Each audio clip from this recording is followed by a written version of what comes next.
Bonjour, c'est Macadamon, et bien nous voici à l'église du Saint-Graal, avec la pierre philosophale et les 4 lions. L'abbé Gillard fera un grand usage de la mosaïque, comme il l'a fait à Néant-sur-Yvel avec le Cernunnos. Les ateliers Odorico ont une réputation bien assise dans la région.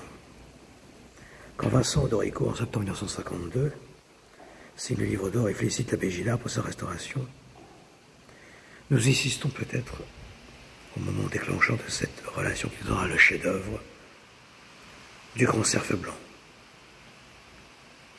Une autre rencontre va peser dans ce grand projet, celle de Jean Delpech en 1953, brillant professeur de dessin qui venait d'arriver à l'école des beaux-arts de Rennes.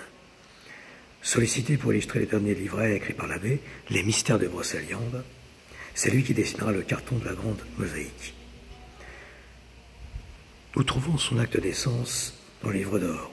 Le 23 juillet 1954 à 13h a été posé le premier morceau de la mosaïque représentant le grand cerf blanc au collier d'or. Galliano Serafini y évoqua les 17 couleurs utilisées pour cette œuvre, et c'est presque 180 000 tesselles. Le cerf blanc appartient bien à l'histoire de la table ronde. Le sujet doit être réalisé un jour sous forme de mosaïque, et il doit représenter un grand cerf blanc portant un collier d'or, entouré de 4 lions et apparaissant auprès de la fontaine de Barenton. En vérité, ce n'est pas une apparition, mais une figuration de Jésus et des 4 évangélistes créés au Moyen-Âge par la littérature. La légende du Moyen-Âge aboutit à la conclusion qui certainement a son charme. Mais l'intérêt ici portera sur le collier. Ce collier, c'est l'attelage antique, c'est l'harnais du vieux temps, c'est les jougs dont Jésus parle dans les évangiles. C'est la chaîne que portent sur les évêques et dont tout fidèle doit se croire revêtu à l'effet de porter crédiblement son fardeau. Dans le roman de Joseph d'Arimathie, celui-ci et ses compagnons sont en peine de traverser la redoutable rivière Célis. Ils se mirent donc en prière en attendant un signe. C'est alors qu'ils virent sortir un petit bocteau. Tout près d'eux, un cerf plus blanc que neige, portant chaîne d'or à l'encolure. Il avance en compagnie 4 lions. Ils y reconnaissent alors le Christ et les évangélistes le suivent. Dans une autre version, le grand cerf et les 4 lions pénètrent dans une chapelle soudainement apparue au cœur de la forêt.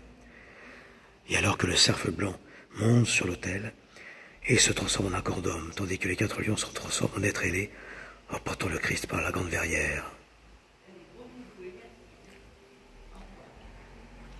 Cette assimilation au Christ, au cerf, se retrouve d'ailleurs dans la tradition chrétienne, avec les légendes de Saint Hubert, Saint Eustache. Le grand cerf blanc est clairement désigné comme le Christ.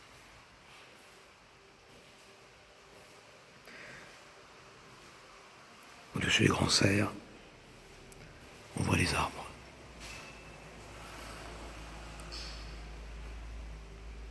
Ces arbres figurent la forêt de la légende, mais aussi de Brocéliande toute proche. Ils sont d'une couleur plus jaune que verte, ce qui, ajouté à leur forme ronde, n'est pas sans évoquer le soleil.